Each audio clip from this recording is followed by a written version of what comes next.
ዕለታዊ መረጃዎችና ዘገባዎችን ይዤ መጥቻለሁ። መረጃና ዘገባዎችን እየተከታተላችሁ አብራችሁ እንድትቆዩ ነው በአክብሮት የምጋብዛችሁ። ዛሬ የተለያዩ መረጃዎችን ይዣለሁ። ከያዝኳቸው መረጃዎች መካከል እነ ሽመልስ አብዲሳ ያቋቋሙት የልዩ ኦፕሬሽን ቡድን በተመለከተ አዲስ መረጃ የማደርሳችሁ ይሆናል።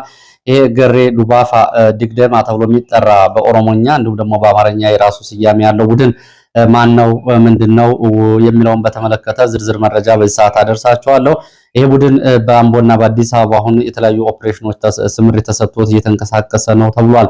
ይሄ ቡድን የአንድ አካባቢ የፖለቲካ ሚዛን ለማስጠበቅ ከመንቀሳቀሱ ባሻገር የተለያዩ ወንጀሎችንም የሚሰራ ቡድን ነው። በቀጥታ በእነ ሽመልስ አብዲሳ የሚታዘዝ ቡድን ከአሁን በፊት እንደምታስታውሱት ከሁለት ዓመታት በፊት ኮሬነጌያ የተባለ ቡድን ከተጋለጠ በኋላ ከዛ በኋላ ብዙ ሚዲያዎችም ተቀባብለውታል። ጉዳዩም እንደዚሁ የአደባባይ ሀቅ ሆኖ የፓርላማ አባላትን ጭምር እስከ ማሰር እንዲሁም ደግሞ ታዋቂ ፖለቲከኞችና ዘፋኞችን እስከ መግደል የደረሰ ቡድን እንደነበር ይታወቃል።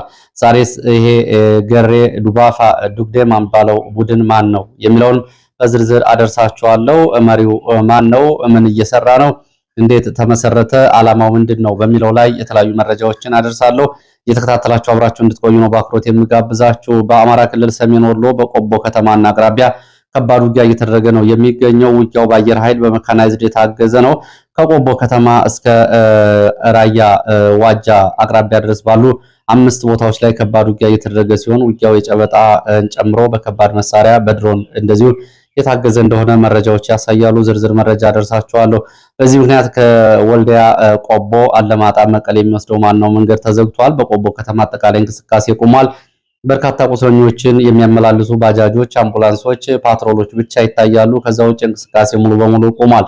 ይህንን በተመለከተ ዝርዝር መረጃ አለ። በፋኖና በመከላከያ በፌዴራል ፖሊስ እንዲሁም ደግሞ በሚሊሻና በአካባቢው አድማ ብተና የሚደረገውን ውጊያ ለመቀላቀል ህወሓት በሁለት አቅጣጫ ታጣቂዎቹ ከራያ አላማጣ ወረዳዎች ወደ ራያ ቆቦ ቀበሌዎች ተንቀሳቅሰዋል ተብሏል። ይህንን ጨምሮ ዝርዝር መረጃዎችን በዚህ ሰዓት ወደ እናንተ አደርሳለሁ። ከግንባር መረጃዎች መካከል ሌሎችም መረጃዎች አሉ። በአማራ ክልል በተለይ በወሎ ቀጠና የሚንቀሳቀሰው የሸኔ ታጣቂ ኃይል ከተለያዩ አካላት ድጋፍ እየተደረገለት አካባቢው ላይ የአካባቢውን የፖለቲካ መዋቅር እያፈራረሰ የኦሮሞ ብሔረሰብ ዞን በሚገኙ ወረዳዎች ባለፈ በደቡብ ወሎ ዞን የተለያዩ ወረዳዎች እንደዚሁ እንቅስቃሴውንና የቁጥጥር አድማሱን እያሰፋ ነው ተብሏል። የሸኔ ታጣቂ ቡድን በዚህ ጉዳይም እንደዚሁ ልዩ መረጃ አደርሳችኋለሁ። አብራችሁ እንድትቆዩ ነው በአክብሮት የምጋብዛችሁ። የቡድን ባለፈው ወር እንግዲህ የፓርላማ አባላትን ጭምር በማገት ከክልሉ መንግስት ከፍተኛ ገንዘብ መቀበሉ ይታወቃል። ይሄ ቡድን ከተለያዩ አካላት የተለያዩ ድጋፍ ይደረጉለታል። በቀጥታና በተዘዋዋሪ ይህንን የሸኔ ቡድን በወሎ ቀጠና ያለውን የሸኔ ቡድን በተመለከተ መረጃው እንድትከታተሉ በአክብሮት ጋብዛለሁ። እንደዚሁ ከመነጋገሪያ መረጃዎች መካከል ደግሞ የቴዲ አፍሮ ሙዚቃ መታገድ ይገኝበታል። ወደ መቀሌ የሚወስደን መረጃ አለ። በመቀሌ ጀነራል ታደሰ ወረደ ላይ የህወሓት ቡድን እንግዲህ ያው እሱም ህወሓት ነው። የህወሓት ቡድን አዲስ የፕሮፓጋንዳ ዘመቻ ከፍቶበታል። እሱም ምላሽ እየሰጠ ነው። በመቀሌ ያለው የፖለቲካ ሽኩቻና ፍጥጫን የተመለከተ አዲስ መረጃ አለ። የግንባር መረጃዎችንም ወታደራዊ አዛዦችንም ጨምሮ ታደሰ ወረደ የትግራይ ታጣቂዎችን እንዳይንቀሳቀሱ አግዷል። ይህም ከአዲስ አበባ የተሰጠው ተልእኮ ነው። የትግራይ ታጣቂዎች ባሉበት ለአደጋ እንዲጋለጡና ለጥቃት እንዲዳረጉ ሊያደርግ ነው በሚል አዲስ ዘመቻ ተከፍቶበታል። ጀነራል ታደሰ ወረደ ይህንን ወጣ የሆነው የሚለውን ጨምሮ የተለያዩ መረጃዎችን በዚህ ሰዓት ወደ እናንተ አደርሳለሁ። አብራችሁ እንድትቆዩ ነው በአክብሮት የምጋብዛችሁ። እነዚህ መረጃዎች እየተከታተላችሁ እንግዲህ አብራችሁ ስትቆዩ ሐሳብ አስተያየት ቢኖራችሁ ጥቆማ ዜና@gmail.com ላይ ልታደርሱኝ ትችላላችሁ። ዛሬ ሚያዝያ 6 2018 ዓ.ም ነው በኢትዮጵያ ዘመን አቆጣጠር። ልክ የዛሬ 158 ዓመት የኢትዮጵያ የአንድነት አባት እየተባሉ የሚጠሩት የዘመናዊ ኢትዮጵያ አንድነት አባት አጼ ቴዎድሮስ የመቅደላ ላይ እንግዲህ በነበረው የእንግሊዞቹ ወረራ ያው ሽጉጥ ጠጥተው ያለፉበት ቀን ነው። ከዚህ ጋር በተያያዘ ይሄ ቀን እንግዲህ በኢትዮጵያ ታሪክ ውስጥ እንዳንድ ጉልህ ስፍራ ከሚሰጣቸው ዕለታት አንዱ ነው። አጼ ቴዎድሮስ ዛሬ እንግዲህ በዛ ዘመን እንደ ኦቶማን ቱርክ የመሳሰሉት በአፍሪካ ቀንድ በቀይ ባህር ቀጠናና በመካከለኛው ምስራቅ ፍላጎት የነበራቸው ልክ አሁኑ ጋር ተመሳሳይ ፍላጎት በነበረበት ጊዜ ኢየሩሳሌምን ከኦቶማን ቱርክ ወረራ አድናለሁ፣ ኢትዮጵያንም አንድ አድርጋለሁ፣ የኢየሩሳሌም ጮኛ ነኝ በሚል ትልቅ ራዕይ በመያዝ በኢትዮጵያ በአካባቢ አስተዳዳሪዎች እንዲሁም ደግሞ በዘመነ መሳፍንትና በአካባቢ የጦር አበጋዞች ተከፋፍላ በነበረበት ጊዜ ኢትዮጵያን አንድ ለማድረግ ከባድ ዋጋ ከከፈሉ የኢትዮጵያ ነገስታት መካከል አጼ ቴዎድሮስ ይገኛል። ዛሬ መታሰቢያ ቀኑ ነው። አጼ ቴዎድሮስ በአፍሪካ የመጀመሪያው እንግዲህ መድፍ በመስራትና በማሰራት ጭምር የመጀመሪያው መድፍ የታጠቁ አፍሪካዊ ንጉስ ናቸው። በርካታ ጉዳዮች አሉ እንግዲህ ስለ አጼ ቴዎድሮስ እንግሊዞች ጭምር እየጻፏቸው። ለማንኛውም ቀኑ በዚህ መንገድ ይታሰባል። ስለ አጼ ቴዎድሮስ የተባሉ የተዘፈኑ የተቀኙ ግጥሞችና ዜማዎችን ጨምሮ ልታደርሱ ትችላላችሁ። እንግዲህ አጼ ቴዎድሮስ በነበሩበት ዘመን ትኩረት አልተሰጣቸው ነበር። በተለይ ከቤተክርስቲያን አካባቢ የተነሱ ተቃውሞዎችና በቤተክርስቲያን አካባቢ የወሰዱትን እርምጃ ለውጦች ተከትሎ ተቃውሞ ገጥሟቸው እንደነበር፣ ሆኖም ግን አሁን ከ100 እና ከ200 ዓመታት በተጠጋ ጊዜ ውስጥ ግን አጼ ቴዎድሮስ ስማቸው ከፍሎ እየተነሳ ይገኛል። ወደ መረጃዎቹ ነው የሚሄደው። ወደ መረጃዎቹ ሲሄድ የቴዲ አፍሮ ሙዚቃ እንደዚሁ መነጋገሪያ ሆኗል። አርቲስት ቴዎድሮስ ካሳሁን በሚቀጥለው ሐሙስ ከቀኑ 8 ሰዓት ሙዚቃ ይለቃል። ይህንን በተመለከተ በአርትስ ቴሌቪዥን ዛሬ ጋዜጣዊ መግለጫ ይሰጣል ተብሎ ነበር። ከዚህ ጋር በተያያዘ እንደዚሁ ጋዜጣዊ መግለጫው መከልከሉን የሚያሳዩ መረጃዎች እየወጡ ነው የሚገኙት። ይህ እንግዲህ ጉዳዩ ከብልጽግና ከፍተኛ አመራሮች ትላንትና ጀምሮ እንደዚሁ በቴዎድሮስ ካሳሁን ላይ የፕሮፓጋንዳና የሚዲያ ዘመቻ ከፍተውበት ነበረ። በሚታወቁ ባለስልጣናት ጭምር ቴዲ አፍሮን ሙዚቃውን እየተቹ ነበር የሚገኙት። እንግዲህ ያው ብልጽግና በትይዩ በተለይ የአገር አንድነት ላይ አቋም ያላቸውን ሰዎች በሚዲያ ሰራዊቱ አማካይነት እየዘለፈ ዘመቻ ከፍቶ ነው የሚገኘው። ጉዳዩ ምን ይሆን የሚለው እንግዲህ ከአሁን በፊት በህወሓት ዘመንም ይሄ አርቲስት የተቀነባበረ እስር ተዳርጎ 2 ዓመታትን በእስር ቤት አሳልፏል። ከፖለቲካዊ እንዲሁም ደግሞ ታሪክና የኢትዮጵያን ገናናነት ይዘት ያላቸውን ዜማዎች በመልቀቅ ይታወቃል። 1997 ዓ.ም በ17 መርፌ በሚለው ዘፈኑ ያው ከህወሓት ጋር ጥርስ ተነክሶበት በተቀነባበረ ሁኔታ ለ2 ዓመት ታስሯል። ከዛ በኋላ እና አብይ አህመድ ወደ ስልጣን ሲመጡም እንደዚሁ መድረክ እንዲያደምቅና እንደ በአብይ አህመድ ስር እንዲሆን ጥሪ ተደርጎለት በተደጋጋሚ ይህንን አለመቀበሉ፣ ያንን ተከትሎ ደግሞ በተለይ የሚፈጸመውን የዘር ጭፍጨፋ የሚያወግዙ ዜማዎችን የኢትዮጵያን ታላቅነት የሚያሳዩ ዘፈኖች መዝፈኑ እንግዲህ ከብሔርተኛ ፖለቲከኞች አሁንም ጥርስ እንዲነከስበት አድርጎታል። ይህን ሁኔታ በተመለከተ እንግዲህ ዘሀበሻ ሰፋ ያለ ዘገባ ዘግቧል። በዚህ አዲስ የሚዲያው በተለይ ያስተላልፋል የተባለው አርትስ ቴሌቪዥን ማስጠንቀቂያ ተሰጥቶታል፣ ማስጠንቀቂያ ደርሶታል። ብልጽግና አንድን ሙዚቀኛ ዘፈን ለማገድ የሚሄድበት ርቀት የሐሳብ ነጻነትና የፕሬስ ነጻነትን ጨርሶ የመጨፍለቅ ማሳያ እንደሆነ ነው የተገለጸው። ይህ ድርጊት አርቲስቱ በህወሓት ኢህአዴግ ዘመን እንደ ትልቅ ትግል ተምሳሌት እና አሸናፊነት እንዲቆጠር ከሆነበት ታሪክ ጋር በድጋሚ የሚገጣጠም ነው። አሁንም አርቲስቱ የህዝብ ምልክትና የትግል አሸናፊ ሆኖ እንዲታይ የሚያደርገውን ግፊት ነው ብልጽግና ያደረገው ሲል ነው እንግዲህ ዘሀበሻ በዝርዝር ያወጣው። ብልጽግና ይህንን የሚያደርግ ከሆነ የሚዋረድበት ራቁት የሚቀርበት ክስተት ይሆናል።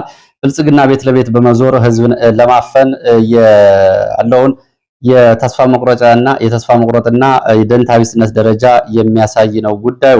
እንግዲህ ብልጽግና ቀደም ብሎ አርቲስቱ ላይ መጠነ ሰፊ የፕሮፓጋንዳ ዘመቻ ከፍቶ ነበር። ከነዚህ መካከል የሚታወቁ ባለስልጣናት ጭምር በጾምና በጸሎት የከረመን ህዝብ ልታስጨፍረው ነው ወይ እያሉ ለህዝብ ያዘኑ በመምሰል አርቲስቱን ከህዝብ ለመነጠል ዘመቻዎችን ማድረጋቸው ይታወቃል። ይህ መነጋገሪያ ከሆኑ ጉዳዮች መካከል ይገኝበታል። አርትስ ቴሌቪዥን እስካሁን እንግዲህ በይፋ የተናገረው ነገር የለም። እንግዲህ አርቲስት ቴዎድሮስ ካሳሁን እንደቀጠለው በራሱ የዩቲዩብ ቻናል በ8/8/2018 በ8 ቁጥሮች በተከታታይ እንግዲህ ከቀኑ 8 ሰዓት ሚያዚያ 8 2018 ዓ.ም ለቀዋለሁ ብሏል። ሙዚቃውን እንግዲህ ሁኔታውን አብረን የምናየው ይሆናል። ወደ መረጃዎች ሲሄድ እነ ሽመልስ አብዲሳ ያደራጁት ቡድን ማን ነው የሚለውን በመግቢያ ላይ ያስተዋወቅኳችሁን መረጃ በዝርዝር አቀርባለሁ። እነ ሽመልስ አብዲሳ አዲስ ማፊያ ቡድን አቋቁመዋል። ይሄ ቡድን በኦሮሞኛ ገሬ ዱባፋ ዱግደማ ተብሎ የሚጠራ ሲሆን ወደ አማርኛ ሲመለስ የ120 የቡድን አባላት እንደማለት እንደሆነ ነው የመረጃ ምንጮቹ የገለጹት። እነ ሽመልስ አብዲሳ ያቋቋሙት አዲስ ስርዓት አስጠባቂ ቡድን እንግዲህ በ120 አባላት እየተባለው ደግሞ የ120 ቡድን አባላት እየተባለ የሚጠራ ነው። በኦሮሞኛ ገሬ ዱባፋ ዲግዱማ ተብሎ የሚጠራ እንደሆነ ለማወቅ ተችሏል። ቡድኑ አባላት የተዋቀሩት ከጀልዱ ነው። በአብዛኛው እንግዲህ አሁን ያለው የነ ሽመልስ ፖለቲካ የጀልዱ ፖለቲካ እየተባለ ይጠራል በቅጽል ስሙ። የጀልዱ አካባቢ ተወላጆች በብዛት በአመራርነት ያሉበት ቡድን ይሄ ስውር ቡድን የጀዱ ፖለቲካ ሚዛንን ለማስጠበቅ አሁን ያለውን የኦህዴድ ቡድን በዋናነት የጀልዱ ቡድን ተብሎ የሚጠራውን አካባቢ ልክ በህወሓት ዘመን ጊዜ የህወሓት የስሙ የመንግስቱ መጠሪያ አንድ አካባቢ ወጡ የፖለቲካና ወታደራዊ ባለስልጣናት ስልጣኑን በመቆጣጠራቸው የአድዋው ቡድን እየተባለ ይጠራል። የአሁኑ ቡድን ደግሞ የነሽመልስ ቡድን በኦሮሚያ ክልል ደረጃ ሲታይ የጀልዱ ቡድን እየተባለ ነው የሚጠራው። አብይ አህመድ ከጅማ ቢሆንም ብዙዎቹ ባለስልጣናት እንግዲህ የአየር ኃይል አዛዥን ጨምሮ ወታደራዊ አዛዦች፣ የፖለቲካና የደህንነት ሰዎች፣ የፖሊስ አዛዦችን ጨምሮ ምዕራብ ሸዋ ጀልዱ ተብሎ የሚጠራ አካባቢ ነው የወጡት የነሽመልስ አብዲሳ ቡድን በፌዴራልም በኦሮሚያም። ከዚህ አንጻር ይሄ ቡድን እንግዲህ የጀልዱ ቡድን እየተባለ ይጠራል። ይህን የጀልዱ ቡድን አጠቃላይ የፖለቲካ ሚዛን ለማስጠበቅ ተቋቁሟል የተባለው ቡድኑ በቀድሞ የመከላከያ ኮማንዶ አባል ካሳይ ቀነኒሳ ተብሎ በሚጠራ ሰው የሚመራ ቡድን እንደሆነ ነው ለማወቅ የተቻለው። ካሳይ ቀነኒሳ አምቦና አዲስ አበባ ዋና የስምሪት ማስተባበሪያዎች ያሉት ሲሆን በሌላው ኦሮሚያ ከተሞችም ቡድኑ ልዩ ልዩ ሚስጥራዊ እንቅስቃሴዎች እንዳሉት የመረጃ ምንጮቹ ገልጸዋል። ቡድኑ ለነሽመልስ አብዲሳ እና ለጥቂት ጀልዱ ተወላጅ ወታደራዊና የፖለቲካ ባለስልጣናት ተጠሪ እንደሆነ ነው የታወቀው። ዋና ዓላማው ከነሽመልስ አብዲሳ በተቃራኒ ያሉ የፖለቲካ ሰዎችን ማስወገድ እንደሆነ ነው የተገለጸው። ፖለቲካዊ ተልዕኮ ሲታይ ቡድኑ በአምቦና በአዲስ አበባ የፈለገውን እያደረገ እንደሆነ የገለጹት የመረጃ ምንጮቹ ቡድኑ ራሱን በመሳሪያና በገንዘብ ከነሽመልስ አብዲሳ በቀጥታ ከሚያገኘው ድጋፍ ባሻገር በሌላ መንገድም እንደዚሁ ራሱን እያጠናከረ እንደሆነ ነው ለማወቅ የተቻለው።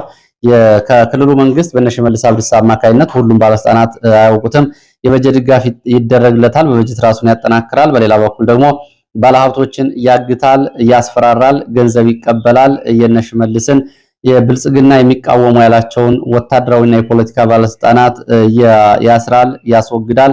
በየትኛውም የመደበኛ ጸጥታ ኃይል አይቆጣጠረውም። እንግዲህ እንደ መከላከያ፣ እንደ ደህንነት፣ እንደ ፖሊስ ያሉ ህዝብ የሚያውቃቸው የጸጥታ ተቋማት አይቆጣጠሩትም ነው የተባለው። ይህንን ቡድን በአምቦና በአካባቢው በጸረ ሽመልስ ተቃውሞ ያደርጋሉ የተባሉ በርካታ ሰዎች ደብዛቸው ጠፍቷል። ይህንን ደብዛ እያጠፋ ያለው ደግሞ ኮማንዶ ካሳይ ቀነኒሳ የተባለው የሚመራው የ120 ቡድን እያለ የሚጠራው በኦሮሞኛ ገሬ ዱባፋ ድግዱማ እየተባለ የሚጠራው ቡድን እንደሆነ የመረጃ ምንጮች ይህንን ገልጸዋል። እንግዲህ የትኛውም መደበኛ ጸጥታ ኃይል የማይቆጣጠረው ቡድኑ በእገታ ላይም እንደዚሁ በግድያ ላይም ይሰማራል። በቡድኑ 3 ዋና ዋና ቡድኖች ያሉት ሲሆን መርማሪ ቡድን፣ አስወጋጅ ቡድን እንዲሁም ደግሞ የአጋች ቡድን የሚባሉ ቡድኖች እንዳሉት ለማወቅ ተችሏል። ይህንን በተመለከተ እንደዚህ አይነት ነገሮች አሁን የሚወሩት ያው መንግስት ነኝ በሚል አካል በቀጥታና በተዘዋዋሪ የሚቋቋሙ ቡድኖች ናቸው። ይህ እንግዲህ የሀገሪቱ አጠቃላይ የጸጥታ አፓራተስ ወይም ደግሞ የጸጥታ መዋቅር ምን ያክል በተለያዩ ሰዎች እጅ እና ቁጥጥር ውስጥ እየወደቀ የማፊያ ቡድኖች እጅ ውስጥ እንዳለ የሚያሳይ ነው። በትላንትናው ዕለት እንግዲህ አንድ ዘገባ አቅርቤላችሁ ነበር። ሽመልስ አብዲሳ ካሁን በፊትም የተለያዩ ስውር ቡድኖችን በማቋቋም ይታወቃሉ። እንግዲህ ይሄ መርማሪ በሚል የተዋቀረው ቡድን በተለያዩ የታወቁ ሰዎችንም በመያዝ በነካሳይ ቀነኒሳ አማካይነት በሚሰጠው ትዕዛዝ የተለያዩ እርምጃዎችን ይወስዳል። ቡድኑ የቀድሞ የመከላከያ አባላት፣ የልዩ ኃይል የኦሮሚያ ልዩ ኃይል አባላት፣ የኮማንዶ አባላትን በአባልነት የያዘ እንደሆነ ታውቋል። ከዚህ በፊት ሽመልስ አብዲሳ ኮሬ ነገኛ ብለው ያቋቋሙት ቡድን የታዋቂ ፖለቲከኞችን፣ ታዋቂ ዘፋኞችን በመግደል በኦሮሞ ውስጥ የፖለቲካ ድጋፍ ለማግኘት እንዲሁም ደግሞ ኦሮሞን ይቃወማሉ ያሏቸውን ደግሞ በማስወገድ ፍርሃት ለማንገስ የተጠቀሙበት ቡድን መሆኑ ይታወቃል። እንግዲህ እንዴት እንደተጋለጠ መረጃው የቻናሉ ቤተሰቦች ታስታውሳላችሁ። ከዛ በኋላ መነጋገሪያ የሆነ ጉዳይ ነው የኮሬ ነገኛ። አሁን ኮሬ ነገኛ በዚህኛው ቡድን በጀልዱ ቡድን በነ ካሳይ ቀነኒሳ የ120 ቡድን በሚል መቀየሩን ነው መረጃዎች የሚያሳዩት። ሽመልስ አብዲሳ ከመደበኛና የመከላከያ የፖሊስ የልዩ ኃይል ውጭ እና የደህንነት መዋቅር ውጭ በትይዩ የተለያዩ ገዳይ ማፊያ ቡድኖችን በማቋቋም ይታወቃሉ። ካሳይ ቀነኒሳ እንግዲህ ይሄ ስለሚፈጽመው ጉዳይ ሽመልስ አብዲሳ ነው ተጠሪው ለዚህ ለሽመልስ አብዲሳ ተብሏል። እንግዲህ ገሬ ዱባፋ ዱግደማ እየተባለ የሚጠራው የ120 ቡድን በቀጣይ ተጨማሪ መረጃዎችን በዝርዝር ወደ እናንተ ለማድረስ እሞክራለሁ። ይሄ እንግዲህ ከመጀመሪያ ደረጃ የተገኘ መረጃ ምንጭ ነው። በትናንትናው ዕለት አብይ አህመድ የግል ሰላዮች በሚል እንደዚሁ በእያንዳንዱ ተቋማት ከቀድሞ ኢንሳ ከጠቅላይ ሚኒስትር ጽህፈት ቤት ወደ እያንዳንዱ ተቋም መልሶ የሚልካቸው የራሱ ሰላዮች አሉት። ጀነራሎቹን የሚሰልሉ ፖለቲከኛ ባለስልጣናትን የሚሰልሉ ከዛ አልፎ ደግሞ የግል ሰላዮቹ በተለይ የሲቪል ባለስልጣናትን፣ የደህንነት ባለስልጣናትን፣ ወታደራዊ ባለስልጣናትንና ባለሀብቶችን እንዲሁም ደግሞ ጀነራሎችን የምኝታ ቤት ገመና የባለስልጣናትን መውጫና መዝናኛ ቦታዎች ጭምር በድብቅና በስውር ካሜራዎች እየቀረጹ የግል ገመናቸውን ጭምር ለአብይ አህመድ የሚሰጡ አካላት በአብይ አህመድ እንደዚሁ በቀጥታ ትዕዛዝ እንደሚሰጣቸውና ባለስልጣናቱንና ወታደራዊ አዛዦቹን በዚህ መንገድ እያሸማቀቀ እየገዛ እንደሆነ ትላንትና በነበረው መረጃ ተከታትላችኋል። ከዚህ ጋር በተያያዘ እንደዚሁ የባለሀብቶችን ተጨማሪ ስም ዝርዝሮችም ልካችሁልኛል። አመሰግናለሁ። ማጣሪያ ይደረግባቸዋል።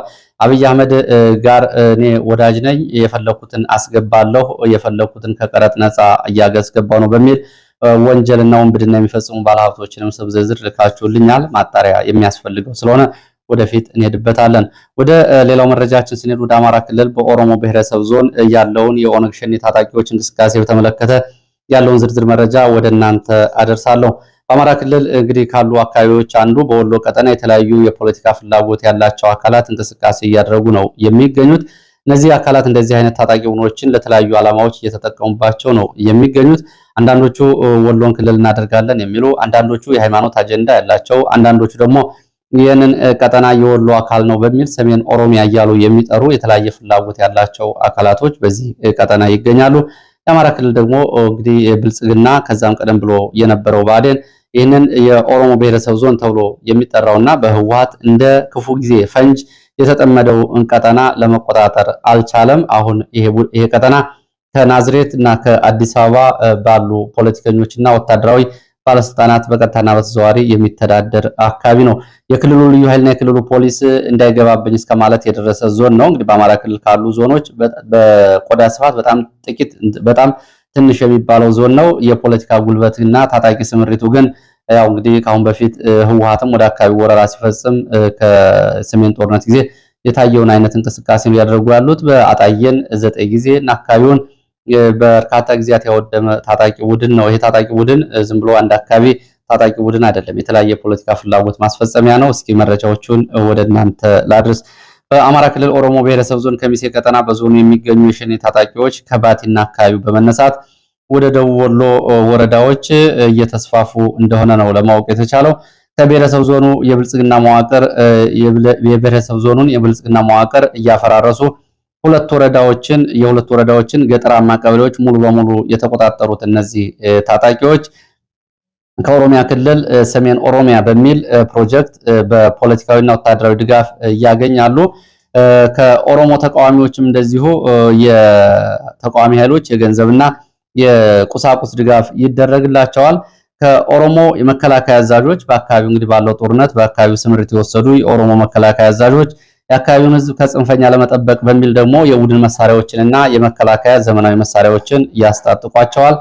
ሚሊሻ እና የአካባቢ ጸጥታ ጥበቃ በሚል ደግሞ ከአማራ ክልል በሚበጀተው በጀት የዞን ገንዘብ ከአማራ ክልል በጀት በቀጥታ ድጋፍና መሳሪያ ያገኛሉ። አንዳንዴ ሚሊሻ በሚልም ጭምር ማለት ነው። ታጣቂዎቹ እንግዲህ በዚህ እንቅስቃሴያቸው ባለፈው የባቲ ወረዳ የፓርላማ የተወካዮች ምክር ቤት ተመራጭ ሴት በማገት ከ10 ሚሊዮን ብር በላይ ገንዘብ መቀበላቸው ይታወቃል። ይህንን ገንዘብ የከፈለው የአማራ ክልል አስተዳደር ነው። እንግዲህ የትኛው የወረዳው የዞኑ የሚለው አልታወቀም። ግን የፓርላማ አባሏ ይህን ያክል ገንዘብ ከፍሎ ያስለቀቀው የአማራ ክልል ነው።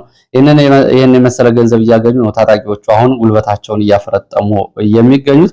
እነዚህ ታጣቂዎች እንግዲህ በአካባቢው የተስፋፉ ከፋኖ ጋር ለሚደረገው ዘመቻ ስርዓቱ አልፎ አልፎ ሲጠቀምባቸውና ሲያስታጥቃቸው የቆየ ቢሆንም ሌላ ደግሞ የሃይማኖት አጀንዳ የያዘ ቡድን በእነዚህ ታጣቂዎች ጀርባ መኖሩንም ለማወቅ ተችሏል። የሃይማኖታዊ አጀንዳ ያነገበ ቡድን ሃይማኖታዊ ታጣቂ ቡድን ለማደራጀት በሚል ከራያ ቆቦ ከወርቄ ቀበሌ እስከ ባቲ ድረስ የተዘረጋ ሰንሰለት አለው። እነዚህን ታጣቂዎች እንደዚሁ እንደ ዋና ማዕከል አድርጎ እየተንቀሳቀሰ ነው ለስውር አጀንዳው የሚሉ መረጃዎችም ወጥተዋል። ታጣቂዎቹ ስልታዊ በሆነ ድጋፍ የአካባቢውን ፖለቲካና አስተዳደር ወደፊት ለመቆጣጠር እና ለተያያዥ እቅድ ላላቸው የተለያዩ ቡድኖች የተለያየ ድጋፍ እየተደረገላቸው እነሱም ጉልበታቸውና አቅማቸውን እያሳደጉ ነው። ሰሜን ኦሮሚያ የሚለው ፕሮጀክት ሃይማኖታዊ አጀንዳ ያለው ፕሮጀክት እንዲሁም ደግሞ የአካባቢውን ህዝብ መጠበቅ በሚለው ፕሮጀክት የተለያየ ድጋፍ እያገኙ ያሉ ታጣቂዎች ናቸው። ይህ እንግዲህ በአማራ ክልል ውስጥ ስላሉ የሸኔ ታጣቂዎች ነው ይህ መረጃ እየቀረበ የሚገኘው። ወደ ሌላ መረጃችን ስንሄድ ወደ ሰሜን ወሎ ራያ ቆቦ አካባቢ ያለውን ውጊያ የተመለከተው መረጃ ወደ እናንተ አደርሳለሁ።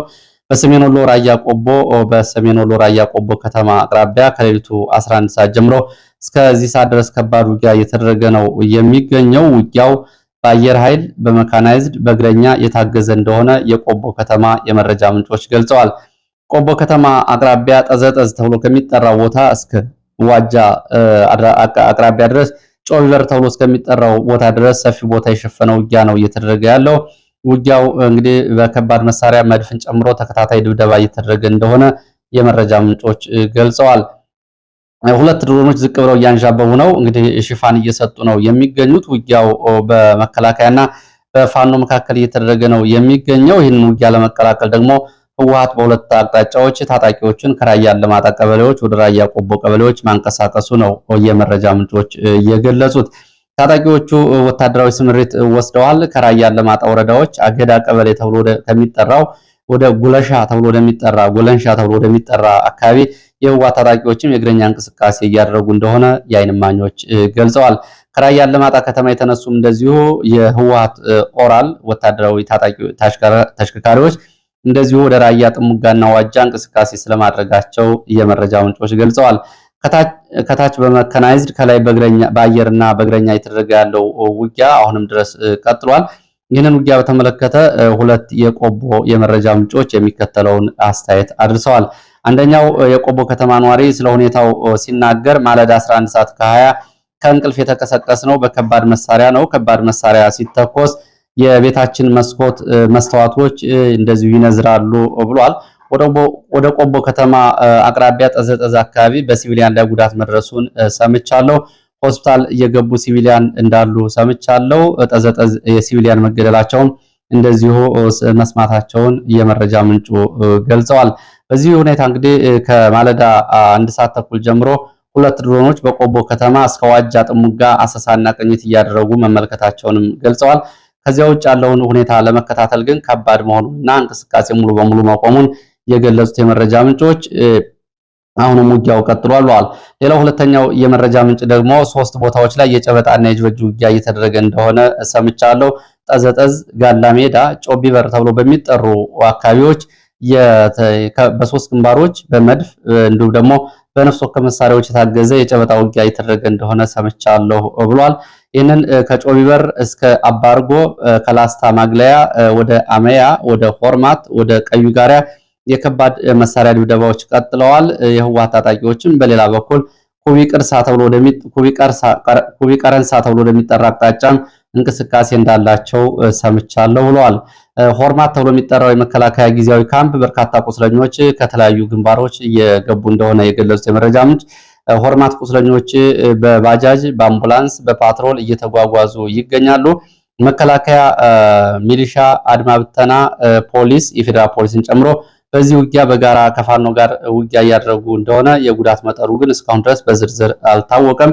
የዛሬው ዘመቻ ከመጀመሩ 3 ቀናት ቀደም ብሎ መከላከያ በብዛት ወደ አካባቢው እንዲከማች ስለመደረጉ ከራያ አላማጣ፣ ከራያ ባላ፣ ከአላማጣ ከተማ የመጡ ሚሊሻዎችና በሰሜን ወሎ ዞን ሚሊሻ የሰለጠኑ ሚሊሻዎች ላስታ ማግለያ ተብሎ ከሚጠራው ጊዜያዊ ካምፓቸው የአማራ ክልል ሚሊሻ ኃላፊዎችና ወታደራዊ አዛዦች ሰሞኑን ሄደው ኦሪንቴሽን እንደሰጧቸውና የውጊያ ዝግጁነት እንዲያደርጉ ትዕዛዝ እንደሰጧቸው የመረጃ ምንጮቹ ያስታውሳሉ። አሁን በዚህ ሰዓት በቆቦ ከተማ እና በአካባቢ ያለው ሁኔታ በተመለከተ የመጨረሻው የመረጃ ምንጭ ቆቦ ከተማ ሙሉ በሙሉ ባንኮች ተዘግተዋል። ቁስለኞችን እንዲያነሱ ሁሉም ተሽከርካሪዎች እየተገደዱ ነው። አስፋልት ላይ ምንም አይነት ተሽከርካሪ የለም። ወልዲያ ቆቦ አላማጣ መንገድ ሙሉ በሙሉ ተዘግቷል። እንቅስቃሴ ቆሟል። ቆቦ ከተማም እንደዚሁ ከፍተኛ ስጋት አለ ነው እያለው። ከቆቦ ከተማ 4 ኪሎ ሜትር ላይ ነው ይሄ ከባድ ውጊያ እየተደረገ ያለው። ወደ ሌላው መረጃችን ስንሄድ ወደ መቀሌ የሚወስደን መረጃን የማስከትለው በመቀሌ ጀነራል ታደሰ ላይ ህወሓት አዲስ የሚዲያና የፕሮፓጋንዳ ዘመቻ ከፍቶበታል። የትግራይ ታጣቂ ኃይል ከቦታ ቦታ እንዳይንቀሳቀስ ጀነራል ታደሰ አዘዋል። ይህንንም ጀነራል ታደሰ ያዘዙት ዓላማቸው ከአዲስ አበባ ከአብይ አህመድ የተላኩትን ተልዕኮ ለመፈጸም ነው። የትግራይ ታጣቂ በአንድ ቦታ እንዲቀመጥ እንዳይንቀሳቀስ በሚል የአየር የድሮን እንዲሁም ደግሞ አጠቃላይ ትጥቅ የማስፈታት ተልዕኮ ይዞ ስለመጣ ነው በሚል በአዲስ በታደሰ ላይ ዘመቻ ተከፍቷል። መከላከያ ወደ ትግራይ እንዲገባ ለማድረግ የትግራይ ታጣቂ በአንድ ቦታ እንዲሆንና ለጥቃት እንዲጋለጥ ለማድረግ ይህንን ተልዕኮ ይዟል ታደሰ የሚል እና ትግራይን ለውጭ ጥላቶች አጋልጦ ለመስጠት ተልዕኮ ይዞ ተንቀሳቅሷል በሚል አዲስ የፕሮፓጋንዳ ተከፍቶበታል። በዛሬው ዕለት ጀነራል ታደሰ ወረደን በበኩሉ ይህንን ተከታታይ ስም ማጥፋት ያወገዘ ጉዳዩ መፈንቅለ መንግስት ለማድረግ ጊዜያዊ አስተዳደሩ የህዝብ ተቀባይነት እንዳይኖረውና በውሸት ፕሮፓጋንዳ ከህዝብ እንዲነጠል ለማድረግ ነው በሚል እየሞገተ ነው የሚገኘው። እንግዲህ በሌላ በኩል የህወሓት ወታደራዊ አዛዦችም እንደዚሁ ጀነራል ታደሰን ከሰዋል። ከጎረቤት ኃይሎች ጋር በመሆን በምዕራብና በደቡባዊ ግንባር ዘመቻ ዝግጅት እያደረጉ ነው በሚል ጀነራል ታደሰ ወረደ የትግራይ ታጣቂዎችን ዕለታዊ እንቅስቃሴና የታጣቂ አዛዦችን ወታደራዊ ዝግጅት ሪፖርት እያደረገ ነው ሲሉም ከሰውታል። እንግዲህ ከላይ በነደብረ ጽዮን ከታች ደግሞ በግንባር አዛዦች ተከታታይ ውንጀላ እየቀረበበት ያለው ጀነራል ታደሰ በሚቀጥሉት ቀናት ምን ሊያስተናግድ ይችላል የሚለውን አብረን የምናየው ነው የሚሆነው። የመጨረሻ መካከለኛው ምስራቅ አጫጭር መረጃዎችን ወደ እናንተ ላድርስ። በመካከለኛው ምስራቅ ኢራን የኒውክሌር ማበልጸግ ፕሮግራሟን ለአምስት ዓመት ለማቆም ጥያቄ ብታቀርብም አሜሪካ አልተቀበለቻትም። አሜሪካ ከሆነ ሙሉ በሙሉ ታቆሚያለሽ፣ ካልሆነ ደግሞ ለ20 ዓመታት ማበልጸግ አትችም የሚል ስምምነት አቅርባለች ነው የተባለው። ትራምፕ ራሳቸው እንደ ኢየሱስ ክርስቶስ አድርጎ የሚያሳይ ፎቶግራፍ በራሳቸው የሶሻል ሚዲያ ገጽ ከለጠፉ በኋላ ውግዘት አስተናግደዋል። እንግዲህ ሰሞኑን ከካቶሊክ ጳጳሱ ጋር ውዝግብ ውስጥ መግባታቸውን ተከትሎ ለዚህ ብሽሽቅ ነው ይህንን ያደረጉት ብለዋል። የካቶሊክ ጳጳሱ ደግሞ በኢራን ላይ የሚፈጸመውን እንዲሁም ደግሞ አሜሪካ በስደተኞች ላይ የያዘችውን አቋም በተመለከተ እየተቹ ከእግዚአብሔር ስራ እየወጣችሁ ነው እያሉ እያወገዙ ይገኛሉ። በእግዚአብሔር ስምም ንጹሐንን አትግደሉ እያሉ እየሞገቷቸው ነው የሚገኙት። እንግዲህ ከሳቸው ጋርም የማይረቡ ፈሪ በሚል የሃይማኖት አባትንም ትራምፕ እንደዚሁ መዝለፋቸው ይታወቃል። የኢራን ወደቦች የዘጋ ነው ኢራን የሆርሙዝ እንድትከፍትና እንድትደራደር ነው ብለዋል ዶናልድ ትራምፕ። ቻይና ደግሞ የወደቦችን መዘጋት ተከትሎ በህልውና ላይ አደጋ መጥቷል እያለች ነው የምትገኘው። ቻይና ለኢራን የጦር መሳሪያ እያቀረበች ነው የሚለውንም እንደዚሁ ቻይና አስተባብላለች። ትራምፕ በኢራን ላይ የተጠናከረ ዘመቻ ለማድረግ ጦርነት ለመክፈት እንደገና እንቅስቃሴ እያደረጉ ነው የሚሉ መረጃዎችም ወጥተዋል። ሳውዲ አረቢያ ኢራንን በተመለከተ ለአሜሪካ ያቀረበችው ምክረ ሐሳብ ደግሞ የእግረኛ ዘመቻ ካልገባና የኢራን መሬት በሙሉ ወረራ ካልተደረገበት በከባድ መሳሪያ ድብደባ፣ በአየር በሚሳኤል ጥቃት የሚለወጥ ነገር የለም፣ ስለዚህ የእግረኛ ዘመቻ ይደረግ እያለች እየወተወተች ትገኛለች። ግዙፉ የአሜሪካ የጦር አውሮፕላን ተሸካሚ መርከብ ዩኤስኤስ አብርሃም ሊንከን የሚባለው ወደ ኢራን እየተጠጋ መሆኑን ዛሬ የወጡ መረጃዎች ያሳያሉ። ለዚህ ሰዓት ከተለያዩ አካባቢዎች ማሰባሰብ ያቀረብኳቸው መረጃዎች እነዚህ ናቸው። ስለተከታተላችሁ በእጅጉ አመሰግናለሁ። በሌላ ተመሳሳይ መርሃ ግብር